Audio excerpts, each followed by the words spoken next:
Friends, welcome back to my YouTube channel. I am your host cum दोस्त चेष्टा कपूर। तो आज इस वीडियो में हम कवर करेंगे माइक्रो इकोनॉमिक्स क्लास 11th का चैप्टर 12 जिसका नाम है फॉर्म्स ऑफ मार्केट। इसका जो फर्स्ट पार्ट है वो ऑलरेडी मैं अपने चैनल पर अपलोड कर चुकी हूँ। तो अगर आपने वो वीडियो अभी तक नहीं देखी है तो आप मेरे चैनल पर जाकर देख सकते हैं या फिर डिस्क्रिप्शन बॉक्स में लिंक गिवन है, आप वहाँ पर जाकर देख सकते हैं। अब हम कवर करेंगे इसका आगे का पोर्शन। इससे पहले वाली वीडियो में यानी कि पार्ट 1 में मैं कवर कर चुकी हूँ परफेक्ट कंपटीशन, उसकी डेफिनेशन, फीचर्स एंड ग्राफ। अब हम पढ़ेंगे उसके बाद जो गिवन है एक हमें टॉपिक 3 वाइटल कंक्लूजन्स, जिसमें हम क्या पढ़ेंगे आइए देखते हैं। सबसे पहले, a firm under perfect competition is a price taker not a price maker. हम ये बात जानते हैं पहले से ही कि जो परफेक्ट कंपटीशन होता है इसके अंदर, इस मार्केट के अंदर जो प्राइसेस हैं वो कौन सेट करता है? हमारी मार्केट डिमांड और मार्केट सप्लाई। ये दो फोर्सेस हैं जिनके बेसिस पे हमारा जो मार्केट प्राइस है वो निकाला जाता है। So that's why perfect competition क्या हुआ? फिर वो एक प्राइस टेकर हुआ, it's not a price maker. Under this, price is determined by the forces of market demand and market supply. ये मैं आपको अभी बता चुकी हूँ। This is explained with reference to 3 basic characteristics of perfect competition। अब इसके perfect competition के 3 फीचर्स के बेसिस पे हम इसे एक्सप्लेन करेंगे। कैसे? चलिए देखते हैं। फीचर्स क्या है? Large number of firms, homogeneous product और परफेक्ट नॉलेज। देखिए इसमें लार्ज नंबर होता है फर्म्स के। अभी सभी फर्म्स, बहुत सारे फर्म्स हैं, अगर हर फर्म अपना अपना एक प्राइस रख देगा सो सबको स्टडी करना एक लेवल पे बहुत मुश्किल होगा। नेक्स्ट, होमोजीनियस प्रोडक्ट होता है। अगर हर जगह पे एक होमोजीनियस प्रोडक्ट बेचा जा रहा है, यानी कि हर जगह पे जो प्रोडक्ट है वो आइडेंटिकल है, एक दूसरे से बिल्कुल मिलता जुलता है, सेम टू सेम है, they are same in their shapes, in their colour, in their size etcetera. So अगर हर जगह पे एक होमोजीनियस प्रोडक्ट मिल रहा है सो उसका प्राइस भी हर जगह एक यूनिफॉर्म प्राइस होना चाहिए। And last point is perfect knowledge. जो बायर है एंड जो सेलर है उन दोनों को ही मार्केट में जो प्राइस चल रहा है उनकी प्रॉपर एक नॉलेज होना चाहिए, प्रॉपर एक नॉलेज होनी चाहिए। Hence it is concluded that under PC it is not possible for a firm to control price of the product. अब इतने सारे फर्म्स हैं, सबका प्रोडक्ट भी बिल्कुल सेम टू सेम है। सो हो सकता है कहीं पे कि भाई ज़्यादा हो जाए प्रोडक्ट का प्राइस तो वहाँ पे डिमांड ज़ीरो हो जाएगी, जहाँ पे प्रोडक्ट का प्राइस डाउन चला जाए वहाँ पे डिमांड इन्फिनिटी हो जाएगी, डिमांड ही पूरी नहीं कर पाएंगे लोग। तो इसीलिए that's why it is not possible for a firm to control price of the product. So इसीलिए इनके अंदर जो हमारी मार्केट डिमांड और मार्केट सप्लाई की जो दो फोर्सेस होती हैं ये हमारे प्राइस को कंक्लूड करती हैं। नेक्स्ट क्या है हमारा conclusion? Demand curve of the firm under PC is perfectly elastic. ये भी मैं लास्ट वीडियो में बता चुकी हूँ। वैसे it shows that the firm under PC can sell any amount of the commodity at the prevailing price. एक prevailing price पे जो कि गिवन है, जो कंक्लूड किया गया है, उस प्रिवेलिंग प्राइस पे एक सेलर कितने भी प्राइस मतलब कितना भी प्रोडक्ट, कितने भी अमाउंट ऑफ कमोडिटी सेल कर सकता है। But even a small increase in price would lead to zero demand. मैंने आपको बताया था, ग्राफ में हम फिर से देखते हैं। ये इसका ग्राफ होता है पीसी का, यानी कि परफेक्ट कंपटीशन का ग्राफ कैसा होता है? It is horizontal straight line graph parallel to x axis. इसमें जो इलास्टिसिटी होती है वो होती है इन्फिनिटी। और इसमें एक थोड़ा सा भी इंक्रीज अगर एक सेलर करेगा डिमांड में सो उसको पता है कि उसका सामान, उसकी जो डिमांड है वो ज़ीरो पे आ जाएगी। ऐसा क्यों? क्योंकि अगर वो 10 रुपीज़ की चीज़ को 11 में बेचेगा सो कोई भी पर्सन उससे सामान नहीं लेगा कि भाई हर जगह 10 में मिल रहा है और ये 11 में बेच रहा है तो हम इससे क्यों ले, हम तो 10 वाली से ले लेंगे। शॉप थोड़ी सी मुड़ के ही होगी क्योंकि स्मॉल सेलर्स होते हैं तो जगह जगह पे प्रेजेंट है, अवेलेबल हैं शॉप्स हमारे पास। सो कोई भी पर्सन एक्स्ट्रा चार्जेस नहीं पे करेगा सेम प्रोडक्ट पे जो उसे कहीं और कम प्राइस में मिल रही होगी। इसीलिए जो एक छोटा सा भी इंक्रीज अगर उसने किया अपने प्राइस में सो उसकी डिमांड जो है वो ज़ीरो पे पहुंच जाएगी। इसीलिए ये नहीं है पॉसिबल कि वो अपने प्राइस को इंक्रीज कर दे। इसका लास्ट कंक्लूजन क्या है? A firm under PC earns only normal profits in the long run. अब इसका क्या मतलब है? हम पहले इसकी थ्योरी रीड करते हैं उसके बाद देखते हैं। In situations of extra normal profits, new firms will join the industry. इसका क्या मतलब है कि अगर मान लीजिए एक टाइम एक पीरियडिक सीजन में किसी सेलर को ज़्यादा प्रॉफिट हुआ, सो नए फर्म्स ऐड करेंगे इंडस्ट्री में। क्यों? उन्हें पता है कि इस साल इस इंडस्ट्री में बहुत ज़्यादा प्रॉफिट आया है, तो हम भी अपना बिजनेस यहीं सेटअप कर लेते हैं, हम भी यहाँ जम जाते हैं। So consequently market supply will increase. So इसका रिजल्ट क्या होगा? मार्केट के अंदर जो सप्लाई है वो इंक्रीज हो जाएगी। क्यों? क्योंकि अब बहुत सारे सेलर्स थे पहले से और सेलर्स आ गए। सो जो सप्लाई देने वाले थे वो बहुत ज़्यादा हो गए, अब सेलर्स बहुत ज़्यादा हैं तो सप्लाई भी सभी देंगे। सो सप्लाई जो है, मार्केट सप्लाई, वो इंक्रीज हो गई। Market price will fall. हमने अभी वैसे आगे आएगा सप्लाई, लेकिन जब सप्लाई, अब मार्केट में सामान बहुत ज़्यादा है तो प्राइसेस जो है वो डाउन चले जाएंगे। अब मान लीजिए आपने ख़रीदना तो सिर्फ 1 केला है, लेकिन जो सप्लाई है, मतलब दुकानदार के पास 6 केले पड़े हुए हैं, उसने वो ख़त्म करने, आपने ख़रीदना 1 ही केला है, तो वो प्राइस कम करता जाएगा, कम करता जाएगा, कम करता जाएगा, क्योंकि मार्जिनल यूटिलिटी हमारी डिक्रीज़ होती है, तो वो प्राइसेस को डाउन करेगा ताकि आप उसे खरीद लो, ताकि यूटिलिटी और प्राइसेस वो इक्विलिब्रियम पे आ जाए और वो आपका प्रोडक्ट आप खरीद लो उसका प्रोडक्ट। तो जब सप्लाई बहुत ज़्यादा इंक्रीज हो जाती है, यानी मार्केट में सामान तो बहुत ज़्यादा है पर खरीदने वाले बहुत कम है, सो अब जो सेलर है उसको कैसे ना कैसे करके तो अपना सामान बेचना ही है, तो वो क्या करते हैं, जो प्राइसेस हैं वो फॉल हो जाते हैं इस टाइम पे जब सप्लाई ज़्यादा हो और डिमांड कम हो। So extra normal profits will be wiped out. So जो normal profits, extra normal profits हुए थे, जो extra profit last year gain हुए थे, वो मतलब सेटल हो जाते हैं जो इस साल लॉस हुआ उसके साथ। In situations of extra normal losses, अब इसमें क्या होगा, हो सकता है आपको एक्स्ट्रा लॉस भी हो जाए। Some firms will leave the industry. अब जिसको लॉस होगा हो सकता है वो फर्म को, मतलब इंडस्ट्री को ही लीव कर दे कि भाई यहाँ तो मेरा नहीं सेट हो रहा बिजनेस, मेरे को लॉस हो रहा है, चलो इस इंडस्ट्री को हम छोड़ देते हैं। So consequently market supply will fall. अब सेलर्स कम हो गए, बेचने वाले अगर कम हो गए तो सप्लाई भी कम हो जाएगी। Market price will rise. So price फिर से अप हो जाएगा and extra normal losses will disappear. So जो लॉस हुए थे हमें वो फिर से डिसअपियर हो जाएंगे।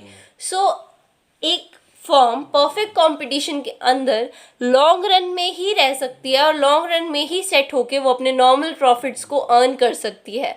अगर वो थोड़े टाइम में छोड़ देगी, हो सकता है उसे थोड़े टाइम के लिए तो प्रॉफिट हो या लॉस हो, लेकिन लॉस होगा तो वो छोड़ देगी और प्रॉफिट होगा तो और फर्म्स ऐड हो जाएंगी। सो इसीलिए फर्म्स आती जाती रहती है, लेकिन वही पर्सन इसमें सेटअप हो सकता है परफेक्ट कंपटीशन में जो लॉन्ग रन तक टिका रहना चाहता है, उसे नॉर्मल प्रॉफिट्स में ही रहना होगा, यानी कभी लॉस होगा और कभी प्रॉफिट होगा। नेक्स्ट मार्केट हमारे पास क्या आता है, monopoly.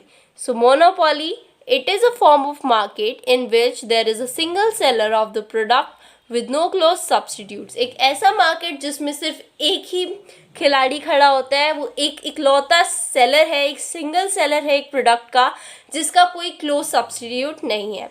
Since there is only one producer of a product in the market, the distinction between firm and industry disappears. अब एक ही खिलाड़ी है, अब चाहे वो फर्म हो चाहे इंडस्ट्री हो, इससे कोई मैटर नहीं करता। सो इन दोनों के बीच में जो डिस्टिंक्शन आती है हमारी, वो यहाँ पे कोई क्वेश्चन ही नहीं है, कोई सवाल ही नहीं उठता। क्यों? क्योंकि मोनोपोली मतलब एक सिंगल सेलर है। अब चाहे वो एक फर्म हो, चाहे वो एक इंडस्ट्री हो, चाहे वो एक कंपनी हो, चाहे वो कुछ भी हो, एक सिंगल इंडिविजुअल पर्सन ही क्यों ना हो, लेकिन मोनोपोली तो मतलब मोनोपोली। और एक इसका ईजीएस्ट और बेस्ट एग्जाम्पल क्या है, जो इंडियन रेलवेज़ है। इंडियन रेलवेज़ यानी कि इंडिया में जो रेलवे का सिस्टम है वो एक मोनोपोली है, वो एक मोनोपोली मार्केट है। क्यों? क्योंकि वहाँ पे कोई और खड़ा नहीं है, वहाँ पे उसका कोई सब्स्टिट्यूट नहीं है। इंडियन जो रेलवेज़ है वो गवर्नमेंट चलाती है। क्यों? क्योंकि वहाँ वो तो मतलब एक वैसे लोगों को एक सर्विस प्रोवाइड करने के लिए है, लेकिन अगर हम इसको इस टर्म्स में पढ़ें सो हम यहाँ पे भी उसे एक एज एग्जाम्पल ले सकते हैं। क्यों? क्योंकि उसका कोई क्लोज सब्स्टिट्यूट नहीं है, उसको बनाने में बहुत खर्चा है, मेंटेन करने में बहुत खर्चा है, और कोई भी एक इंडिविजुअल पर्सन उसे बियर करने के लिए रेडी नहीं है। अब इसके फीचर्स क्या हैं? First feature, one seller and large number of buyers. अब एक सेलर है, इंडियन रेलवेज तो एक ही पर्सन चला रहा है, एक जो उसका हेड ऑफ मिनिस्ट्री है, और बायर्स, उसको यूज़ करने वाले बहुत सारे लोग हैं. ही मे बी अलोन और there may be a group of partners और अ जॉइंट स्टॉक कंपनी. अब वो कुछ भी हो सकता है. It may be a individual person, group of partners, एक जॉइंट स्टॉक कंपनी यानी कि जिसमें शेयर होल्डिंग्स होती हैं एंड ऑल. कुछ कुछ भी हो सकता है. बस it is a single one seller है, एक सिंगल सेलर है. अब चाहे वो एक सिंगल इंडिविजुअल पर्सन ही क्यों ना हो, चाहे ग्रुप ही क्यों ना हो, लेकिन एक सिंगल. नेक्स्ट क्या है, restrictions on the entry of new firms. अब मोनोपोली का मतलब ही क्या है कि एक सिंगल फर्म है, एक सिंगल फर्म वहाँ पे खड़ा है, उसके सामने उसके आजू बाजू कोई भी नहीं है, नो क्लोज सब्सटीट्यूट्स. सो ऐसा क्यों है under monopoly? There are some restrictions on the entry of new firms and generally there are patent rights granted to the monopoly firm. हो सकता है जो मोनोपोली मार्केट के अंदर है वो पेटेंट्स की वजह से है. पेटेंट राइट्स यानी कि वो राइट्स होते हैं, अगर आपने कोई न्यू इन्वेंशंस किए या न्यू डिस्कवरी की है सो आप उसको पेटेंट करा सकते हो. यानी आपकी परमिशन के बिना कोई उसे यूज़ नहीं कर सकता, कोई भी उसे कॉपी नहीं कर सकता, मार्केट में उसका प्रोडक्ट वैसे का वैसा मतलब सेल नहीं कर सकता. सो हो सकता है पेटेंट राइट्स गिवन हो उन्हें, गवर्नमेंट ने उन्हें लाइसेंस दिया हो कि आप ही हो, आप ही ये बना सकते हो और कोई इसे नहीं बनाएगा. सो इस केस में भी मोनोपोली क्रिएट हो जाती है. नेक्स्ट पॉइंट क्या आता है हमारे पास, no close substitutes. A monopoly firm produces a commodity that has no close substitutes. एक मोनोपोली फर्म वो प्रोड्यूस करती है वो कमोडिटी जिसका कोई भी क्लोज सब्सटीट्यूट नहीं होता. जैसे मैंने अभी एग्जांपल लिया रेलवे का. सो इंडियन रेलवेज का कोई क्लोज सब्सटीट्यूट नहीं है. क्यों? क्योंकि अभी तक किसी और पर्सन ने, किसी इंडिविजुअल ने, किसी कंपनी ने कोई भी अपना रेलवे ट्रैक या ऐसा कुछ भी अनाउंस नहीं किया है. किसी ने भी अपने इस मैदान में नहीं उतारा है कुछ भी. It has no close substitutes. चलिए नेक्स्ट पॉइंट की तरफ बढ़ते हैं. Full control over price. Being a single seller of the product, a monopoly has full control over its price. A monopolist thus is a price maker.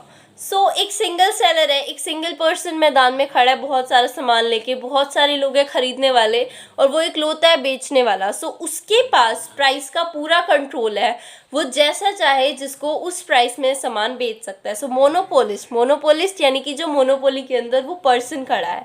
सो वो एक price maker है, he is a price maker. क्यों? क्योंकि वो अपने price के according अपना सामान बेच सकता है. किसी ने लेना है तो ले वरना ना ले, क्योंकि उसका कोई क्लोज सब्सटीट्यूट नहीं है. सो वो जो भी प्राइस लेगा, अगर आपको उसकी सर्विस या उसकी कमोडिटीज़ चाहिए सो आपको उसी प्राइस में लेनी होगी जो प्राइस मोनोपोलिस्ट ने सेट किया है.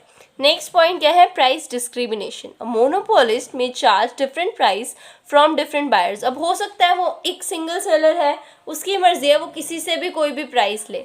सो हो सकता है वो अलग अलग बायर्स से अलग अलग प्राइस में सामान ले. So it is called price discrimination.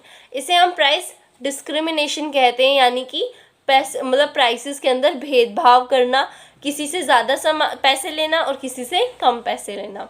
Next आता है हमारे पास डिमांड कर्व. मोनोपोली फर्म का डिमांड कर्व हमारे पास कैसा होता है? So it is downward. यानी कि अगर डाउनवर्ड, पता है हमें डिमांड कर्व डाउनवर्ड कब होता है? जब अगर प्राइसेस फॉल करें सो डिमांड इंक्रीज़ करेगी और अगर डिमांड डिक्रीज़ करेगी सो प्राइसेस इंक्रीज़ करेंगे. यानी कि मान लीजिए मोनोपोलिस्ट है, अब उसने प्राइसेस बहुत ज़्यादा हाई कर दिए. हो सकता है वो सबके लिए अफोर्डेबल ही ना हो, कोई लेना चाहता हो but he can't afford it.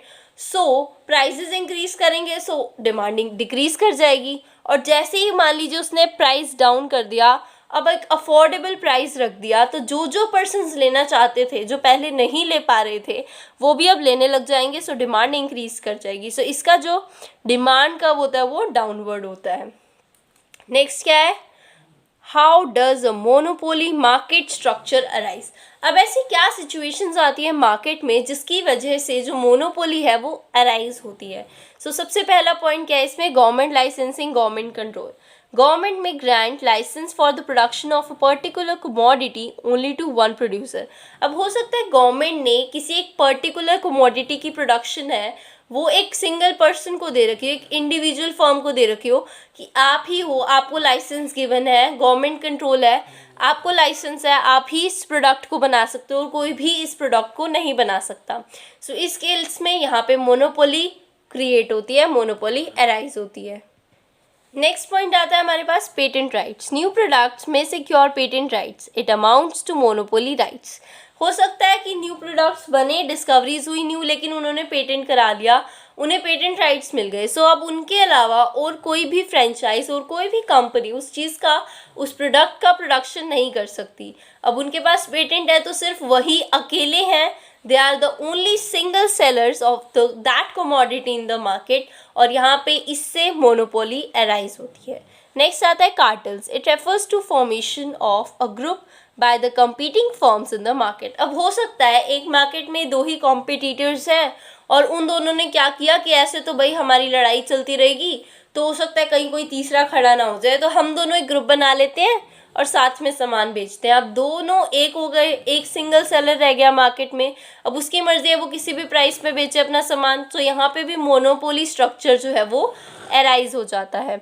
The group as a whole secures monopoly control of the. So next point क्या आता है हमारे पास, gift of nature. Monopoly may emerge as a gift of nature. हो सकता है प्राकृतिक रूप से कुछ ऐसा क्रिएट हो गया हो, कुछ ऐसा स्ट्रक्चर जिससे कोई अर्निंग कर सकता हो, जिससे मोनोपोली अराइज होती हो। लेट्स टेक एन एग्जाम्पल कि एक पर्सन था, उसकी एक लैंड है, उसने खुदाई करी और वहाँ से एक फाउंटेन निकल गया, एक सुंदर सा fountain, it was so beautiful. अब है तो वो एक gift of nature, it is natural, but वो उससे टूरिज्म क्रिएट कर सकता है, ही कैन अर्न मनी, और क्योंकि वो एक नेचुरल चीज़ है, वो कहीं और आर्टिफिशियली क्रिएट भी की जा सके, सो वैसी ब्यूटी नहीं होगी जैसी वो नेचुरल ब्यूटी है। So it is a gift of nature, but यहाँ पे इससे मोनोपोली अराइज हो सकती है। इसके बाद हमारा एक इम्पॉर्टेंट क्वेश्चन आता है, why are patent rights granted. Patent rights दिए क्यों जाते हैं जब उससे मोनोपोली अराइज हो रही है, प्राइसेस इंक्रीज हो सकते हैं, सो पेटेंट राइट्स क्यों दिए जाते हैं। So patent rights are granted with the view to encouraging research and development and encouraging new discoveries and innovations. अब किसी पर्सन ने कोई नई डिस्कवरी करी, कोई नई रिसर्च करी है, सो उसको इसका कुछ तो क्रेडिट मिलना चाहिए, सो उसको एनकरेज करने के लिए पेटेंट राइट्स जो हैं वो दिए जाते हैं। इस पे आपका अधिकार होता है, आप जिसको चाहो परमिशन दे सकते हो, आप बदले में रॉयल्टी ले सकते हो, यानी आपको कुछ परसेंटेज ऑफ प्रॉफिट मिलता है। So this is how our market works. और यहाँ पे हमारा जो मोनोपोली है, मार्केट है, वो ख़त्म होता है। सो नेक्स्ट वीडियो में हम पढ़ेंगे मोनोपोलिस्टिक कंपटीशन एंड ओलिगोपोली के बारे में। यहाँ तक बस इतना ही। So if you like the video then please hit the like button, and for more videos do subscribe to my YouTube channel. Thanks for watching this video guys.